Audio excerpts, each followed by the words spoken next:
Hitman 3. Is it worth a buy? Let's read the words of the developer. Death awaits. Agent 47 returns in Hitman 3, the dramatic conclusion of the World of Assassination trilogy. Before we get into the game, guys, let's have a quick look at the graphical options. There's a few things to twiddle with on the PC version. I actually had the whole game, I pretty much did the game on high instead of ultra by complete accident. But hey, I have tried it on ultra and it runs just as fine as it did on high. So there's no real problems running this, but there is plenty of options to tweak if it is running a little bit bad. Graphically, it looks decent, looks really good. I'm really impressed with the engine though. The amount of people that you can have on your screen is just insane in this game. Atmosphere-wise, it just nails it, absolutely. Now the game ends the trilogy of games that started in 2016 with Hitman 1. This is the final one. It concludes at the end of this. There's 6 missions set in different parts of the world. The UK, there's a great one in Berlin, a rave. I think I like the UK one the best. It's like one of those whodunit country mansions, which is huge. It's really huge, very gorgeous looking and very well designed mansion, full of secret passageways with, you know, you tilt the book on the shelf, opens a door, spy holes that you can spy on people, and you're actually pretending to be a detective there to solve a murder whilst murdering more people than the murderer did. It's such a good fun mission. I really enjoyed it. As with all Hitman missions, there's a proper way, there's multiple ways to take out the targets. That's what the game's all about. It's about following the little clues and putting together an elaborate way to kill the mark and then get out without being detected. That's what the game's all about. But for me, I much prefer doing it my way. I much prefer just being able to just dive into any mission and do a total sandbox, whatever I want to do, change into whoever I want, dump bodies left, right and centre. And when you do that, it's hilarious. Honestly, it's like, when I'm playing this, it's like the world's worst Hitman in action. It's like a spoof, a parody on a bad James Bond. A great example was in Argentina.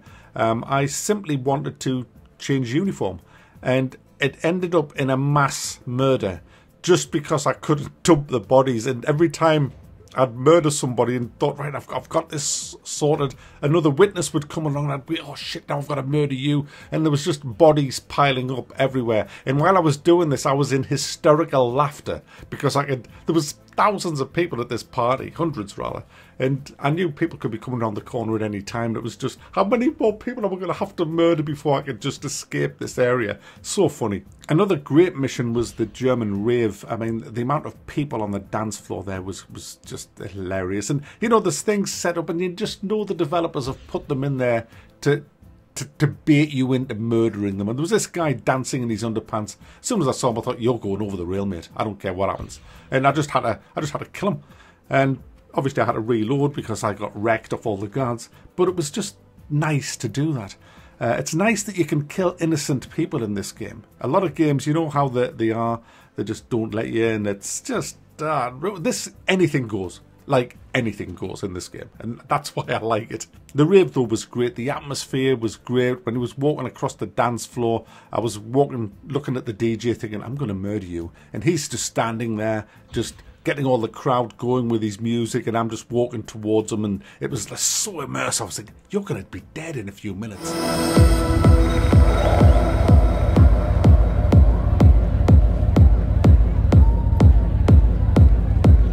And then when I got to him, he wasn't even part of the target, by the way. You don't even have to kill this guy. But to me, he was going to die for playing this shite music. So I got in there, killed him, took his disguise, and then decided to be the new DJ. You can control the lights, you can control the crescendo and everything. And I just thought, do you know what?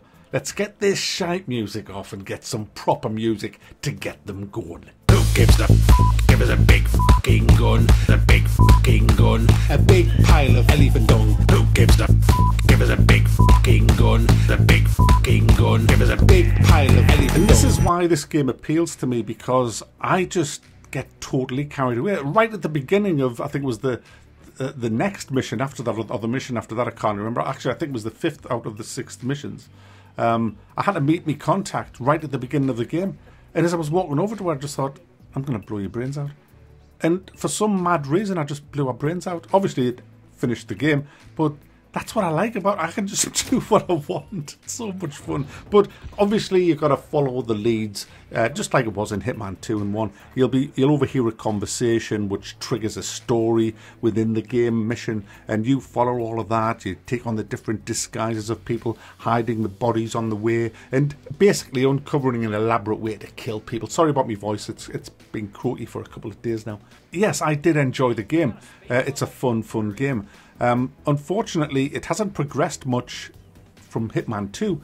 If you watch my Hitman 2 review, the words at the end, the bullets at the end, the pluses and the minuses, pros and cons, they're going to be almost identical for this. There's still all the bugs. The AI is still awful. And a few other things that's exactly the same from Hitman 2. So the developers don't seem to have really improved the game. I mean, they've improved the missions. The missions are better. I think these are the best ever Hitman missions. In fact, they are. There's no question. These missions are the best Hitman missions ever. There's only 6 of them, and this game's £50. It's 60 if you're on a console, because consoles always get ripped off. It's also an Epic exclusive, guys, which is going to put a lot of people off. So yeah, it's a bit of a shame that they haven't fixed the AI. It should be better. I mean, I know it has to be a bit comical. Why are you not complying? Come with me. Okay, troublemaker, you're coming with me.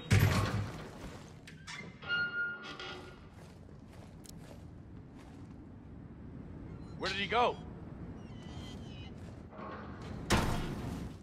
And there's a few immersion breaking bugs, like you get frisked off a guard and then you walk through the door and he says, hey, come back, you got to be frisked. I'm like, you just frisked us, you prick. And you know, stuff like that. There's quite a few of them actually. In every single map I found bugs like that, which is a shame. But overall, guys, I'm going to thumb it up because it is a great game to play. It is expensive for what you get. You don't get a lot of content. You can piss through the 6 levels in no time at all, but very repeatable, massively repeatable, because you can't do every single way in one mission. Well, I couldn't.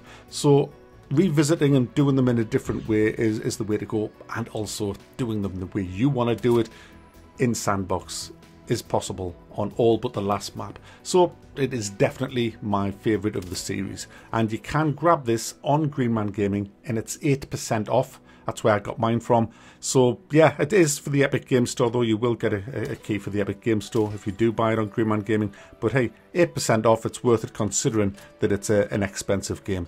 Click the link in the description and that'll take you straight there, directly to the Hitman page on Greenman Gaming, and you'll be helping this channel as well, should you choose to buy it. So there you go, guys. Hitman 3, worth a buy.